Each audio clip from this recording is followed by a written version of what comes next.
السلام عليكم ورحمة الله وبركاته. الحمد لله حمدا كثيرا طيبا مباركا فيه، والصلاة والسلام على رسول الله وعلى آله وصحبه ومن والاه. أما بعد. Nous allons étudier aujourd'hui, Inch'Allah ta'ala, Shurut as-Salah, les conditions de la prière. La prière, comme nous l'avons déjà mentionné, est le pilier le plus grand, le plus important après l'attestation de foi. Ainsi, il nous faut la préserver, l'accomplir comme il plaît à Allah subhanahu wa ta'ala et comme il nous l'a légiféré. Ainsi, celui qui préserve cette prière aura préservé sa religion.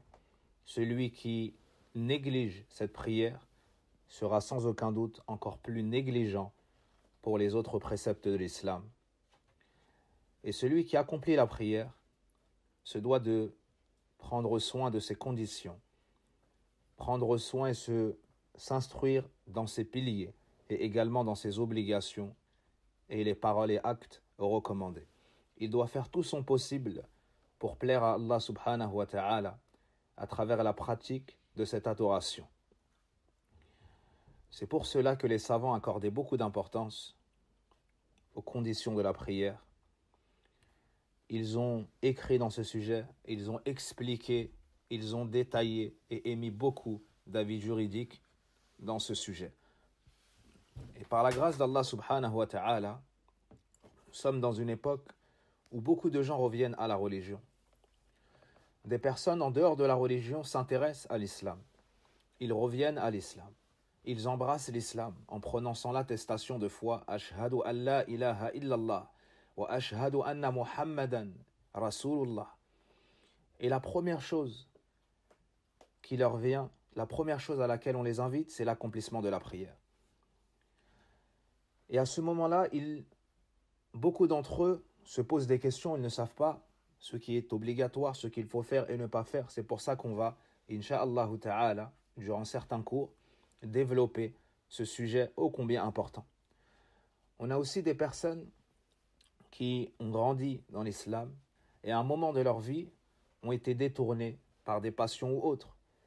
Par la suite, ils reviennent à l'islam, ils reviennent plutôt à la prière et Allah subhanahu wa ta'ala les guide. Cet amour pour la prière augmente et ils veulent apprendre et connaître. C'est pour cela, avec aide et assistance d'Allah, ou aide et assistance demandée à Allah subhanahu wa ta'ala, qu'on va s'entretenir, qu'on va se conseiller mutuellement, s'entraider mutuellement dans cette démarche. Donc, shurut as-salah, les conditions de la prière. Que signifie une condition? Une condition, c'est une chose qui est partie extérieure de l'action à accomplir et qui, si elle est absente, l'action à accomplir le sera forcément. Mais si elle est présente, la chose recherchée ne le sera pas forcément. Donc, l'absence de condition entraîne forcément l'absence de la chose recherchée. Mais la présence de la condition n'entraîne pas forcément la présence de la chose recherchée. Par exemple, les ablutions, la purification est une condition de la prière. Ainsi, celui qui n'a pas de purification n'a pas de prière acceptée chez Allah. Mais ça n'est pas parce qu'une personne a ses ablutions et en état de purification qu'elle est forcément en train de prier. Donc, la purification est une condition de la prière.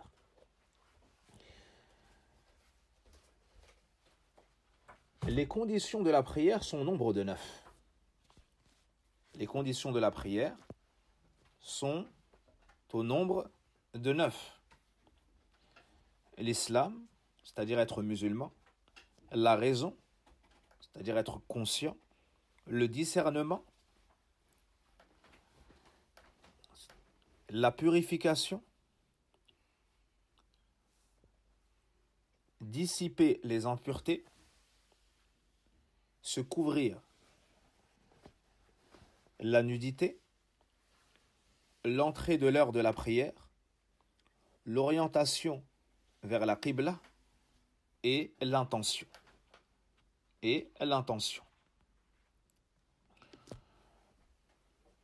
La première condition est l'islam.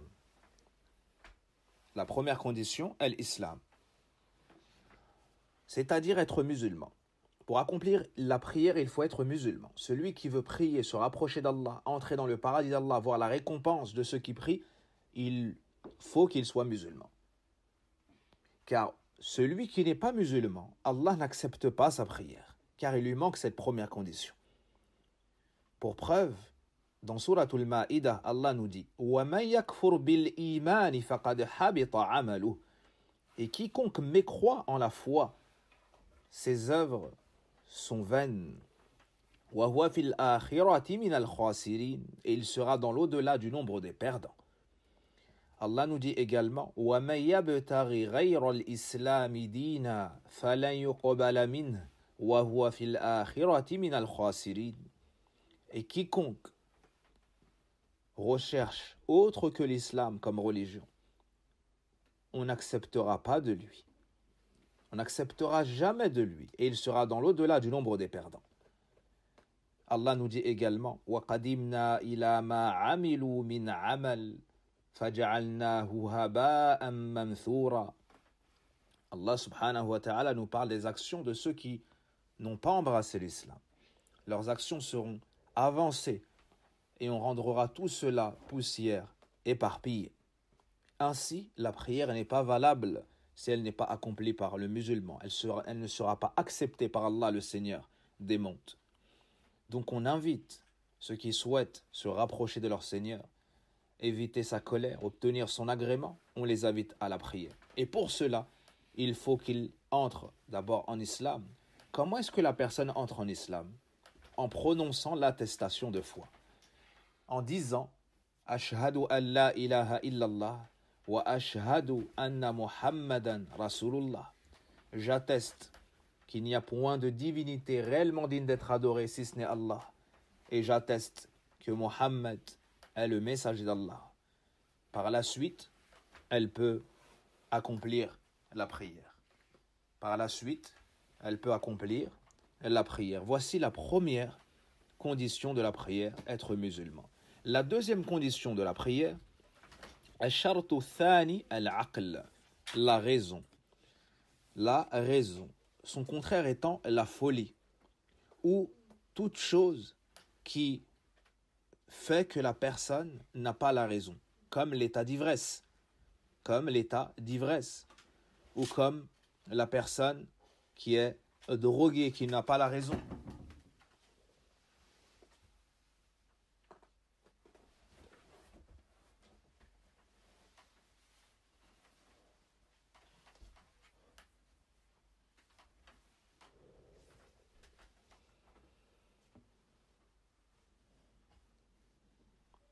Celui qui n'a pas la raison, sa prière n'est pas valable.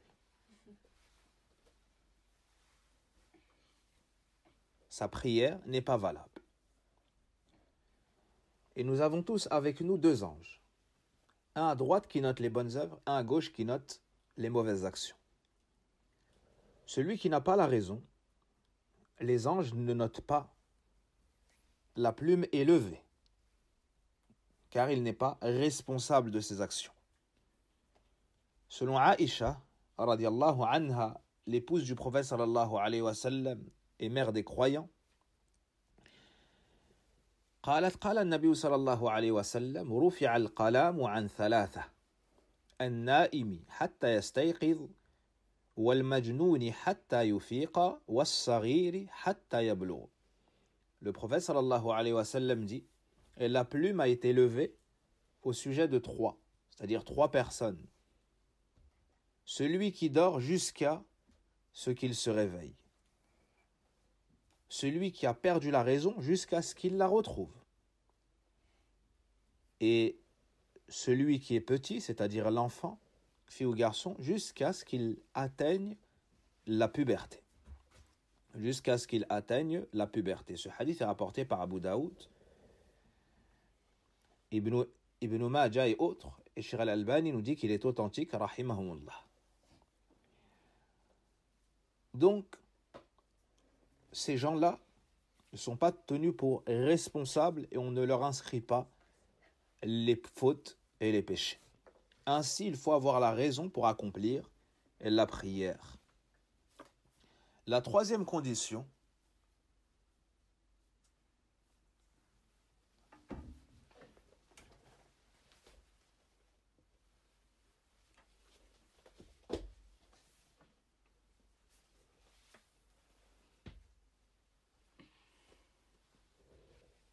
at-tamyiz, le discernement. Son signe religieux est de compléter 7 ans. Son signe religieux est de compléter 7 ans. At-tamyiz, c'est le discernement. C'est-à-dire la période que l'enfant atteint, soit par son âge, c'est-à-dire compléter 7 ans, lorsqu'il s'apprête à avoir 8 ans, et ça correspond au moment où il connaît, où il comprend, où il raisonne. Ça correspond au moment où il arrive à faire la distinction entre ce qui lui est utile et ce qui lui cause du tort. Il comprend ce qu'on lui dit, il est capable de répondre. Voici ce qu'est at-tamyiz, le fait que l'enfant complète ses 7 ans. Abdullah ibn Amr, le compagnon du prophète sallallahu alayhi wa sallam, radiyallahu anhuma, comme le rapporte Abu Daoud et a authentifié Cheikh al-Albani, rahmatullahi alayhim, nous dit le messager d'Allah sallallahu alayhi wa sallam a dit Mourou abna'akum bis salati li sab'a. Mourou abna'akum bis salati li sab'i sinin. Le prophète sallallahu alayhi wa sallam nous dit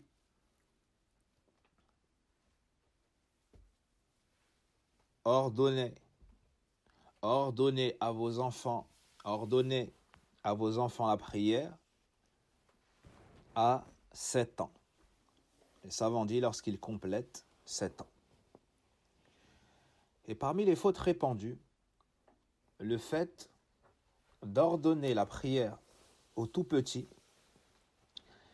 et d'être sévère avec eux dans ce sujet.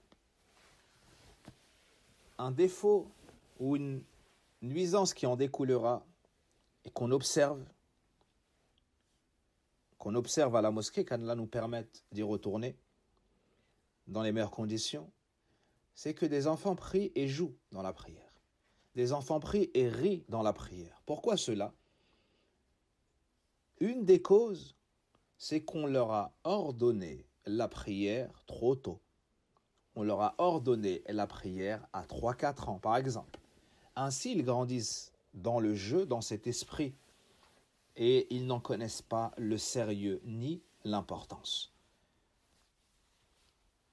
Le parent faute d'où il a voulu faire le bien tout entier dans l'islam, le bien tout entier dans les enseignements du prophète sallallahu alayhi wa sallam. Ce qu'il nous a laissé nous suffit. Nous n'avons qu'à suivre. La condition suivante, الشرط الرابع رفع الحدث. La quatrième condition est le fait d'ôter l'état d'impureté. On va dire littéralement la purification.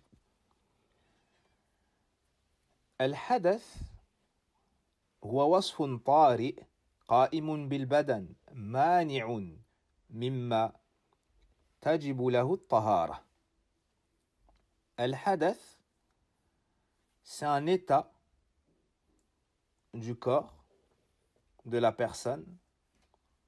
C'est un état passager qui empêche la personne d'accomplir ce qui requiert la purification. Ce qui requiert la purification. Et cet état d'impureté est de deux sortes. Al-hadathu al-asghar ou al-hadathu al-akbar. L'état d'impureté majeur, l'état d'impureté mineur. Al-hadathu al-asghar, c'est l'état d'impureté mineur. وهو ما يوجب أو وهو ما أوجب الوضوء. C'est ce qui nécessite de faire ces ablutions. Ce qui rend obligatoire le fait de faire ces ablutions pour avoir accès à certaines choses, comme la prière. Donc l'état d'impureté mineure, comment l'enlever? En faisant al-wudu. En faisant al-wudu.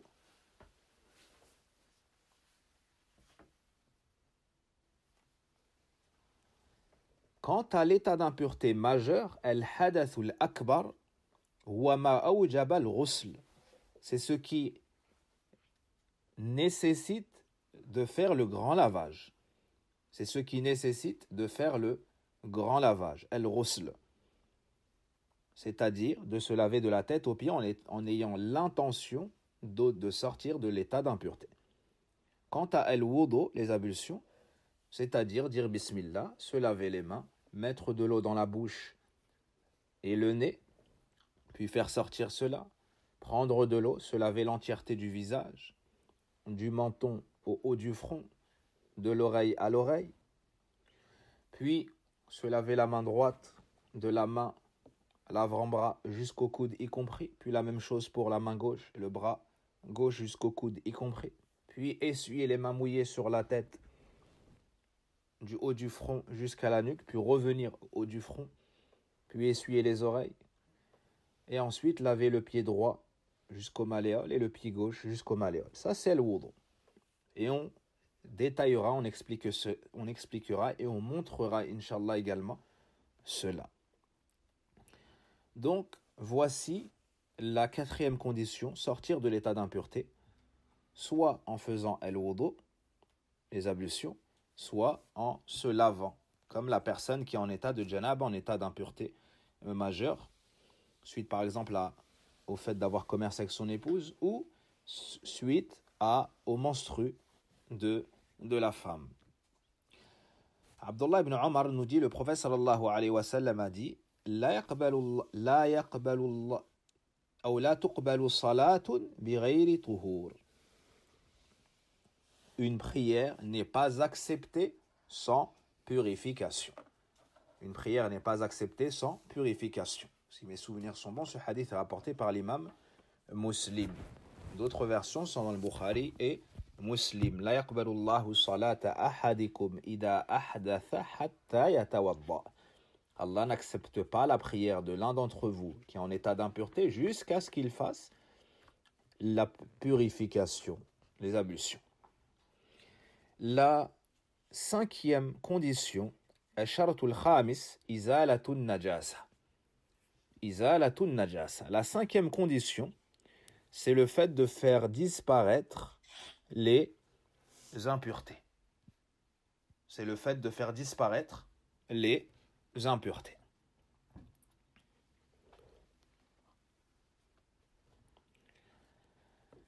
Qu'est-ce que les impuretés? ما هو مستقذرة شرعا. وهذه الإزالة تجب من ثلاث: من البقعة التي يصلى عليها، ومن الثياب التي يصلى فيها، ومن البدن. Il faut faire disparaître les impuretés, soit réellement, soit dans le jugement, c'est-à-dire qu'il reste visible, mais nous avons fait ce qui nous a été demandé dans la religion. Donc tout cela est appelé faire disparaître les impuretés. Il faut enlever les impuretés et faire disparaître les impuretés de trois choses. Premièrement, de l'endroit sur lequel nous prions. De l'endroit, la surface sur laquelle nous prions. Deuxièmement, du vêtement dans lequel nous allons prier. Et troisièmement, du corps de la personne. Du corps de la personne. Allah subhanahu wa ta'ala nous dit dans le Coran, dans Suratul Muddathir, wa thiyabaka fatahhir. Quant à tes vêtements, purifie-les. Ay tahhir a'malak. C'est-à-dire, purifie tes actions. Et certes, parmi les plus grandes des actions à purifier, il y a la prière. En la purifiant des impuretés du corps, des impuretés des vêtements et des impuretés de la surface sur laquelle nous prions. Il y a également le hadith de Abu Huraira lorsqu'il nous dit Bala a'rabiyyun fil masjid faqama an-nasu ilayhi liyaqa'u fi faqala an-nabiy sallallahu alayhi wa sallam da'uhu wa ariqu ala bawlihi sajlan min ma aw dhanuban min ma fa innama bu'ithtum muyassirin wa lam tub'athu mu'assirin. L'imam al-Bukhari rahimahullah ta'ala nous rapporte ce hadith. Abu Huraira nous dit un bédouin a uriné dans la mosquée. Alors les gens se sont empressés d'aller vers lui pour lui faire quelque chose, pour s'en prendre à lui.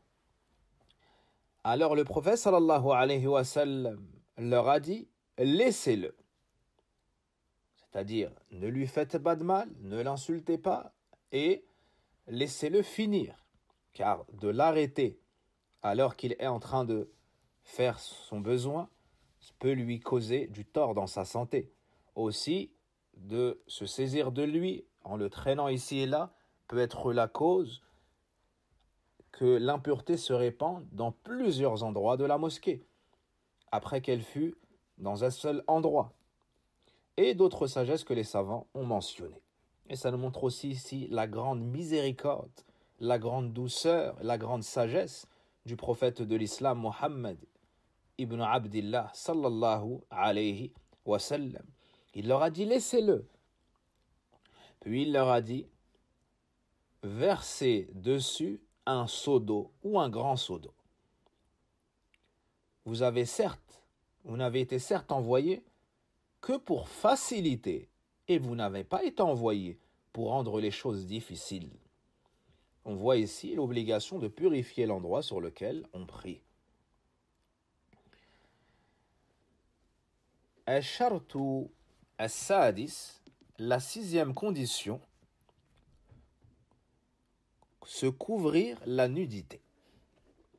Se couvrir la nudité. La nudité ay saw'atul insan wa kullu ma yustahya min. La nudité, ce qui est voulu, la nudité de manière générale, c'est la personne dans son être originel et tout ce qu'on a honte de montrer. Et ce qui est voulu ici, c'est ma yajibu taghtiyatuhu wa ma yaqbuhu shar'an wa ma yaqbuhu dhuhuruhu wa yustahya min. Ce qui est voulu ici par la awra, c'est la awra de la salat. C'est ce que nous avons obligation de couvrir et ce qui est honteux de faire montrer. Ce qui est honteux à montrer. À cet effet, Allah subhanahu wa ta'ala, dans Suratu Al-A'raf, nous dit Ya bani Adam khudhu zinatakum inda kulli masjid. C'est-à-dire, ô enfants de Adam, dans chaque lieu de prière, portez vos parures. Dans chaque lieu de prière, portez vos parures. La personne qui souhaite s'embellir, sans aucun doute, elle porte des vêtements, elle porte des choses, et ceci est différent, et ceci est différent d'une époque à une autre, et ceci est différent d'un endroit à un autre. Mais ce sur quoi il n'y a nul doute, c'est que la personne qui souhaite s'embellir commence par cacher sa nudité. Elle commence par cacher sa nudité. Donc elle cache sa awra. Ainsi ce verset a été utilisé par les fuqaha pour montrer la condition de couvrir sa nudité pour la prière. Ajoutez à cela, أجمع العلماء على بطلان صلاة من صلى عريانا وهو يقدر. Il y a le consensus des savants quant au caractère vain ou quant à l'annulation et la non-acceptation de la prière de celui qui l'accomplit dénudé alors qu'il a la capacité de se couvrir. Un point important à savoir ici, ma haddu al-awra. Ma haddu al-awra. Quelle est la délimitation de la partie à couvrir pour l'homme dans la prière? La awra, tout court, de l'homme, c'est mina surra ila rukba, c'est-à-dire du nombril au genou. Du nombril au genou.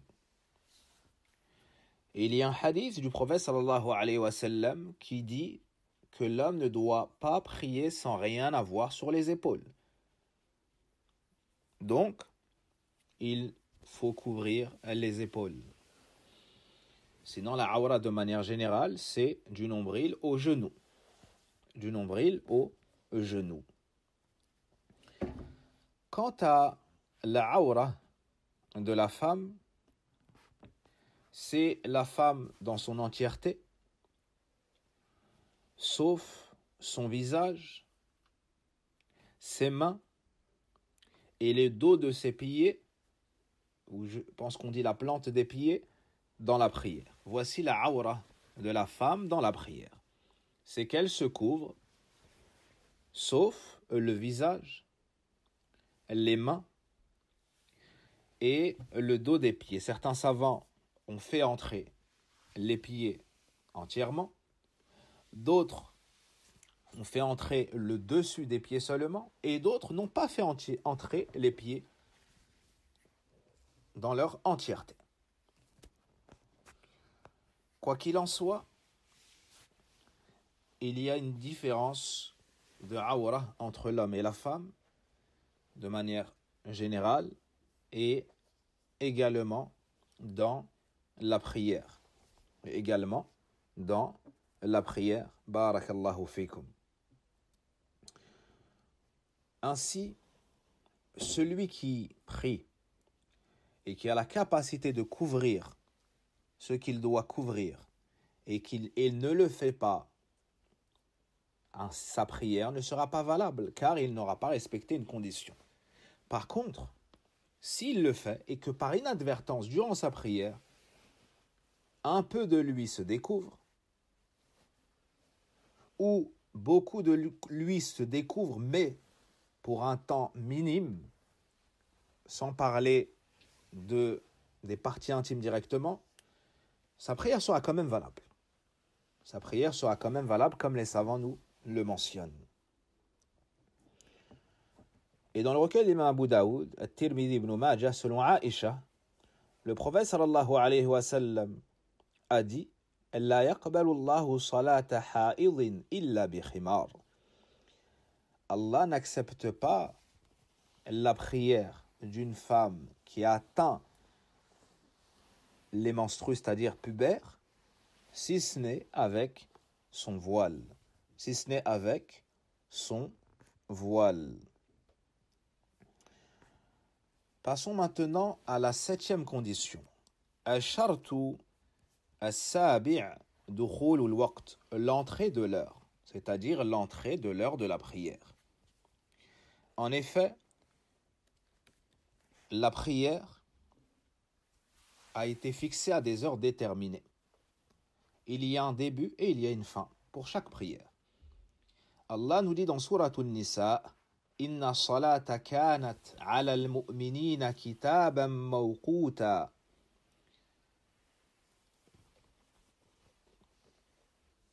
La prière demeure certes pour les croyants une prescription à des temps déterminés.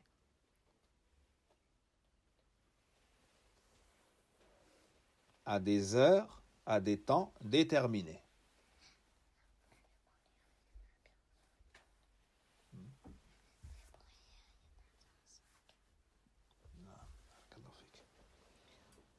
La prière demeure pour les croyants une prescription à des heures déterminées. C'est-à-dire chaque prière a un temps précis. On ne peut l'accomplir avant ce temps. Et on ne doit pas l'accomplir après ce temps.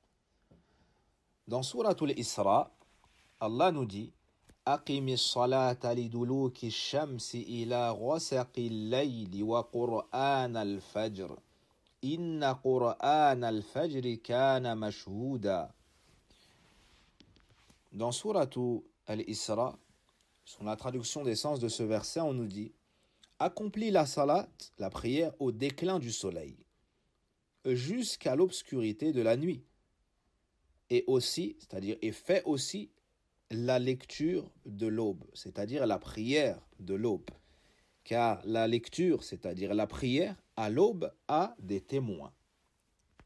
Ici, on nous mentionne les heures de prière de manière condensée, de manière générale. Lorsqu'on nous dit Aqim as-salah, c'est l'obligation de la prière, accomplir la prière, liduluki shams, c'est-à-dire au déclin du soleil. Et ceci englobe deux prières, la prière du Dhuhr et la prière du Asr. Ensuite, on nous dit ila rasaqil layl. On nous dit ila rasaqil layl. Al-rasaq al-dhulma, donc jusqu'à l'obscurité de la nuit. Et l'obscurité de la nuit englobe deux prières. La prière du Maghrib et la prière du Isha. Puis, à part, on nous dit wa Qur'an al-Fajr.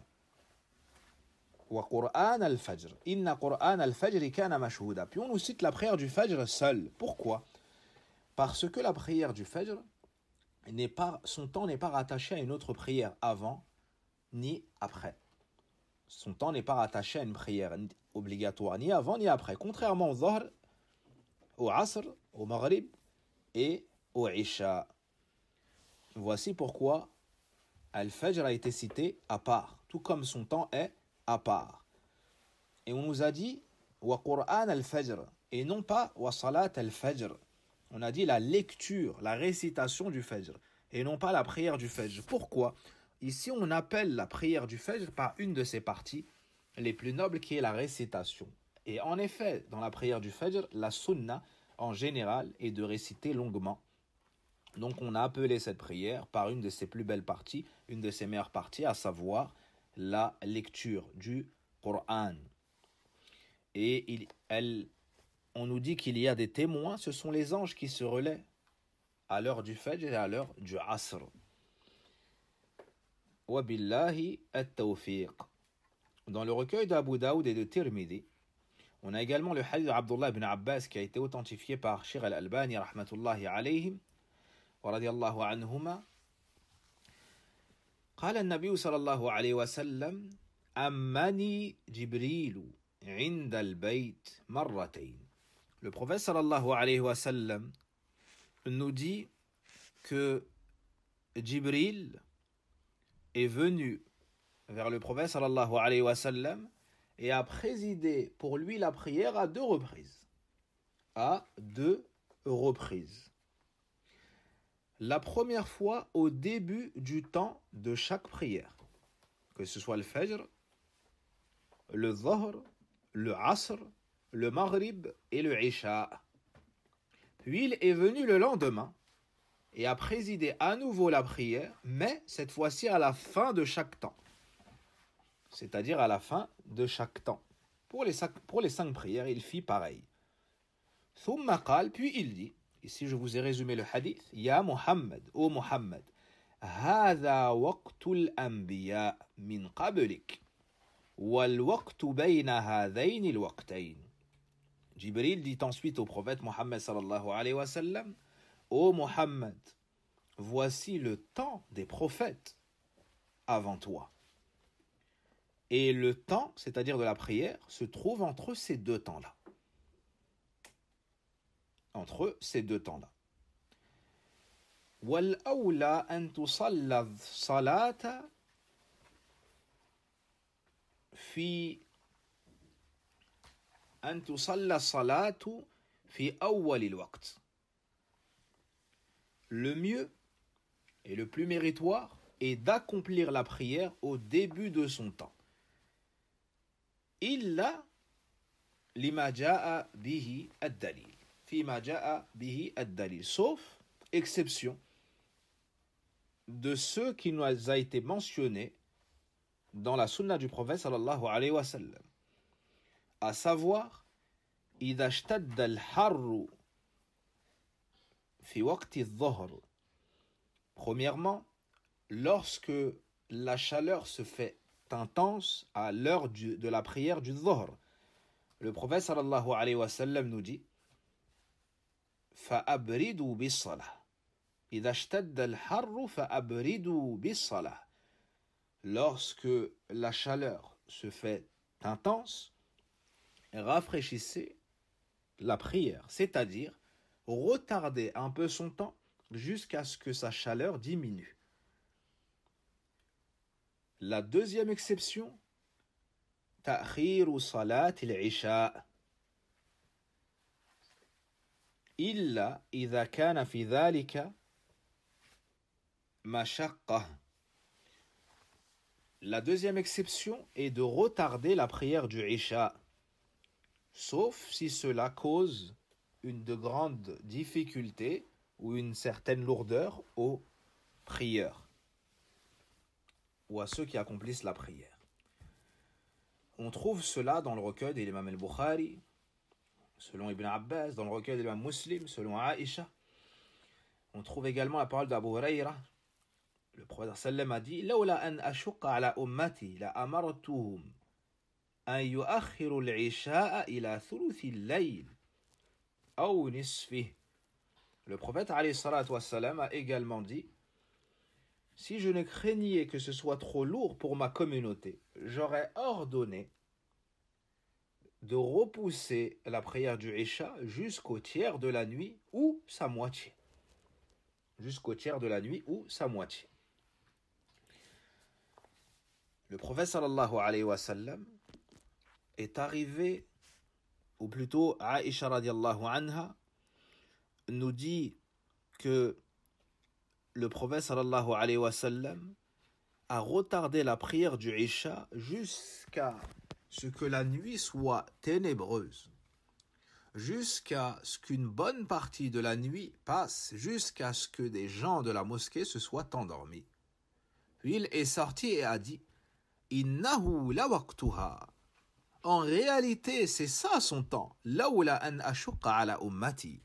Si ce n'est que je crains d'être trop lourd sur ma communauté. Que ce soit trop pénible pour ma communauté. Donc, le meilleur temps pour la prière du Isha, c'est de la prier tard. Mais si c'est difficile pour les gens, à ce moment-là, on ne fait pas cette sunnah. On ne fait pas cette sunnah. Du moins pas régulièrement.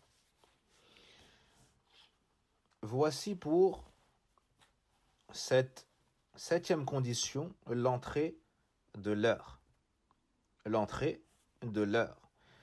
Et sachez, et on a également dit que la base, c'est de la prière au début de son temps et que c'est plus méritoire, car dans le recueil d'Abu Daoud, authentifié par Al-Albani, rahmatullahi alayhima, selon le hadith de Farwa, سئل النبي صلى الله عليه وسلم أي الأعمال أفضل قال الصلاة في أول وقتها. J'ai choisi cette version du fait qu'elle est explicite pour notre sujet.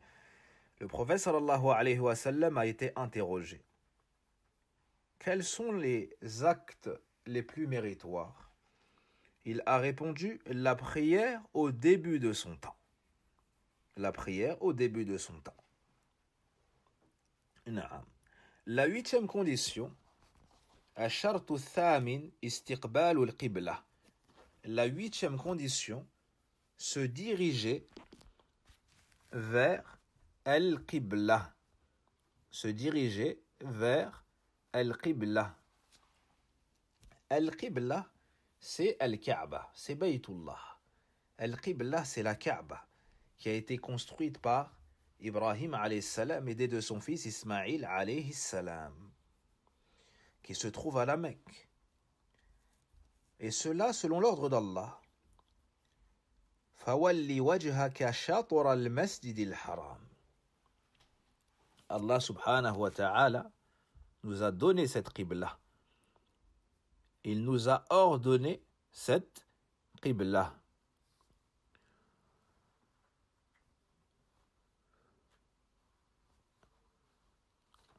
Allah a ordonné au prophète sallallahu alayhi wa sallam, qui auparavant se dirigeait vers Baytul Maqdis, il lui a ordonné de diriger son être en direction de la mosquée sacrée. Comme Allah nous le mentionne dans Suratul Baqarah. Dans Suratul Baqarah. Tourne donc ton visage vers la mosquée sacrée. Et le prophète sallallahu alayhi wa sallam, comme j'ai dit auparavant, il priait en direction de Baytul Maqdis. Et il espérait qu'une révélation descende pour lui dire de se diriger vers la Kaaba. Vers la Kaaba. Et Allah subhanahu wa ta'ala nous mentionne tout cela. Si on prend dans Suratul Baqarah la traduction des sens du verset 143, 144 et 145, et aussi nous avons fait de vous une communauté de justes pour que vous soyez témoins aux gens, comme le messager sera témoin à vous. Et nous n'avions établi la qibla, la direction vers laquelle tu te tournais, que pour savoir qui suit le messager et qui retourne sur ses talons. C'est un changement difficile, mais pas pour ceux qu'Allah guide. Et ce n'est pas Allah qui vous fera perdre votre foi, c'est-à-dire la récompense des prières priées en direction de Baytul Maqdis auparavant. Car Allah est compatissant et miséricordieux pour les hommes. Certes, nous te voyons tourner le visage en tous sens dans le ciel. Nous te faisons donc orienter vers une direction qui te plaît. Tourne donc ton visage vers la mosquée sacrée. Où que vous soyez, tournez-y vos visages. Tournez-y vos visages. Et vous lirez, Inch'Allah, le verset, la traduction des sens du verset suivant. Donc, notre qibla de prière, notre direction de prière est Al-Kaaba, est Al-Masjid Al-Haram. Quant à celui qui voit la Kaaba, son obligation est de se mettre de se diriger vers elle. Mais pour celui qui est à l'extérieur de la mosquée sacrée, lui, il se dirige vers la mosquée. Quant à celui qui est à l'extérieur et qui ne voit pas cela, lui, c'est juste la direction qu'il emprunte. Il n'a pas à viser la Kaaba, mais il doit viser une direction avec une marge d'erreur excusée. Avec une marge d'erreur excusée. Et nous avons le hadith du prophète sallallahu alayhi wa sallam rapporté par Abdullah ibn Omar, ou bien Al-Bukhari Muslim selon Abdullah ibn Omar radiallahu anhuma.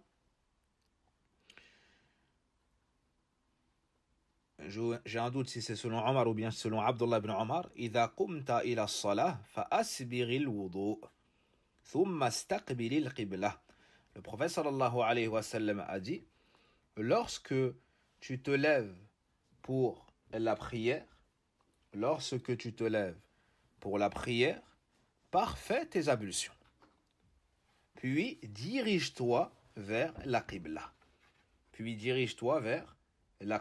On voit ici l'obligation et la condition de se diriger vers vers al-qibla, qui est al-Kaaba.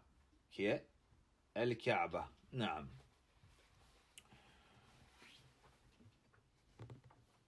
La dernière condition,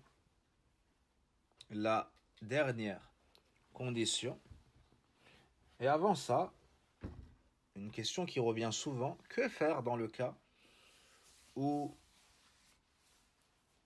on est en voyage et on ignore la direction de la Qibla.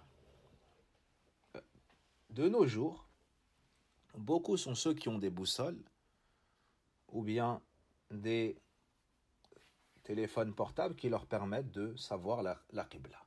Dans le cas contraire, il faut demander aux habitants. Dans le cas contraire, il faut demander aux habitants. Il faut demander aux habitants. Et dans le cas où la personne a prié sans demander et a raté la direction de la Qibla, tout en ayant la capacité de savoir la Qibla, mais par négligence, elle n'a pas demandé, elle n'a pas fait les causes ni les efforts, donc cela l'a amené à manquer la Qibla, à prier dos à la Qibla, la prière de cette personne n'est pas valable. Elle doit se repentir pour sa négligence et rattraper cette prière dans la bonne direction. Quant à la personne qui n'avait pas la capacité de questionner, qui n'avait pas la capacité de savoir, qui ne connaît pas les signes, cette personne, elle fait comme elle peut. Et dans le cas où elle se trompe, elle n'est pas blâmable. Elle n'a pas commis de péché, sa prière est valable. Ainsi est la mansuétude de l'islam, la facilité de l'islam et la miséricorde de celui qui nous a légiféré cet islam, Allah Arhamur Rahimin. Et pour finir, Ash-Shartu At-Tasi', la 9e condition, An-Niyya. La 9e condition est l'intention. Et la place de l'intention et son lieu, Mahalluha al-Qalb, c'est le cœur. Et pour preuve, le prophète sallallahu alayhi wa sallam nous dit Innama al-a'malu bin-niyyat wa innama likulli imri'in ma nawa. Dans le célèbre hadith au sujet des intentions, le hadith de Omar ibn al-Khattab, le 2e calife de l'islam, rapporté par Al-Bukhari et Muslim, le prophète sallallahu alayhi wa sallam nous dit les actions ne valent que par les intentions. Et chacun sera rétribué selon l'intention. C'est-à-dire que la considération de l'action chez Allah comme étant bonne ou mauvaise, acceptée ou rejetée, a lieu en fonction de l'intention de la personne. Puis, la rétribution qu'il recevra de la part d'Allah se fera aussi en fonction de son intention. Donc celui qui fait la prière, on conditionne l'intention. Il doit être sincère, viser l'agrément d'Allah à travers cette prière, il prie pour Allah. Car en islam, les actes d'adoration sont voués à Allah.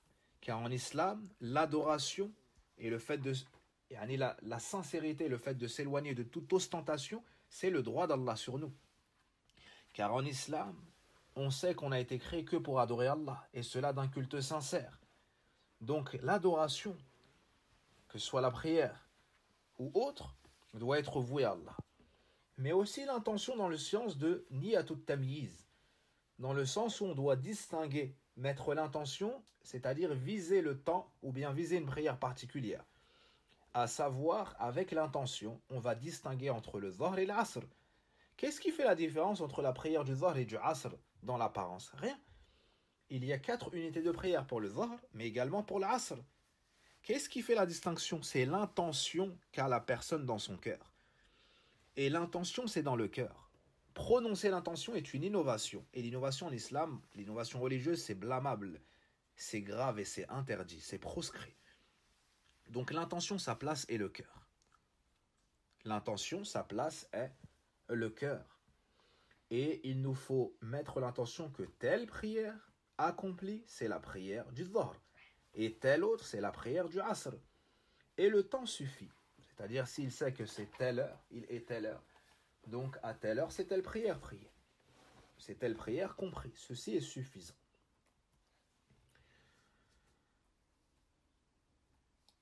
Et une remarque très importante que les savants n'omettent pas de nous rappeler, c'est qu'il ne faut pas prononcer l'intention avec la langue. avec la bouche. Non, l'intention c'est dans le cœur. Allah sait l'intention que tu as. Tu n'as pas besoin de l'énoncer. Aussi, sache que le prophète sallallahu alayhi wa sallam a dit Innamal madha man amila amalan laysa alayhi amruna fahuwa rad. Quiconque fait une action qui n'est pas sur notre ordre, c'est-à-dire notre religion, notre naam, sera rejeté. Allah ne l'acceptera pas, c'est-à-dire Allah ne l'acceptera pas. Donc prononcer l'intention n'a pas été fait par le prophète sallallahu alayhi wa sallam, ni par les compagnons. Ainsi, on doit suivre la voie du prophète sallallahu alayhi wa sallam et ne jamais ajouter une chose en islam. Ne jamais ajouter une chose en islam. Voici les 9 conditions de la prière. Voici les 9 conditions de la prière. À savoir, l'islam, l'aql, التمييز رفع الحدث إزالة النجاسة ستر العورة دخول الوقت استقبال القبلة والنية. Les conditions de la prière sont au nombre de 9. L'islam, la raison, le discernement, ôter l'état d'impureté, on peut dire aussi la purification, faire disparaître les impuretés, c'est-à-dire les souillures,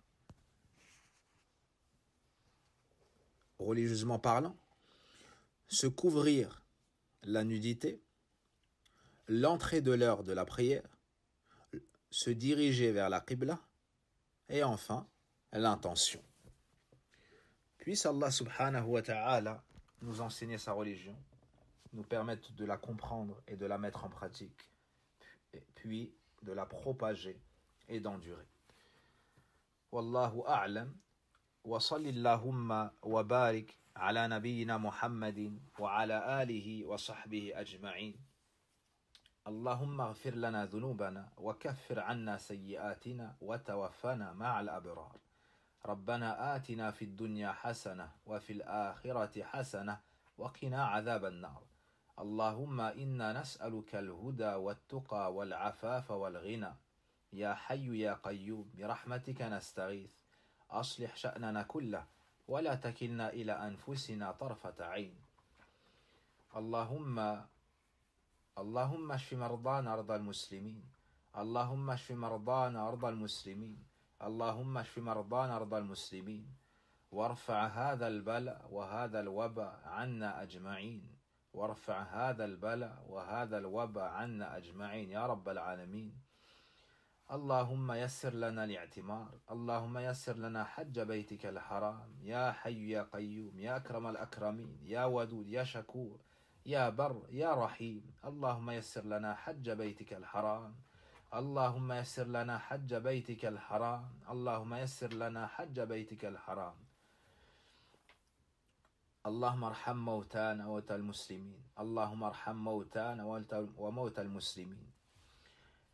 Nous avons appris le décès de certains parents, le décès de certains parents, le décès du papa ou du beau-père de notre frère Abu Bakr, un des étudiants dans notre centre.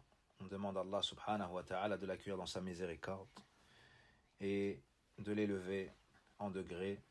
Il y a également l'épouse et le papa d'un de nos frères étudiants qui sont malades. Ils ne sont pas décédés, ils sont malades. Et on demande à Allah subhanahu wa ta'ala de leur accorder un prompt rétablissement. L'épouse de notre frère Elias, ainsi que son père, et beaucoup d'autres encore. Si ils ne me reviennent pas, Allah subhanahu wa ta'ala ne nous a pas oubliés. Donc on demande à Allah de leur accorder la guérison, de les préserver, de leur accorder endurance à eux, ainsi que leurs proches. سبحانك اللهم وبحمدك أشهد أن لا إله إلا أنت أستغفرك وأتوب إليك. Et faites des efforts pour le jeûne de la plupart de ce mois, le mois de Sha'ban. C'est la sunna de votre prophète Mohammed sallallahu alayhi wa sallam. Et c'est un mois durant lequel les actions sont présentées à Allah. Wassalamu alaykum wa rahmatullahi wa barakatuh.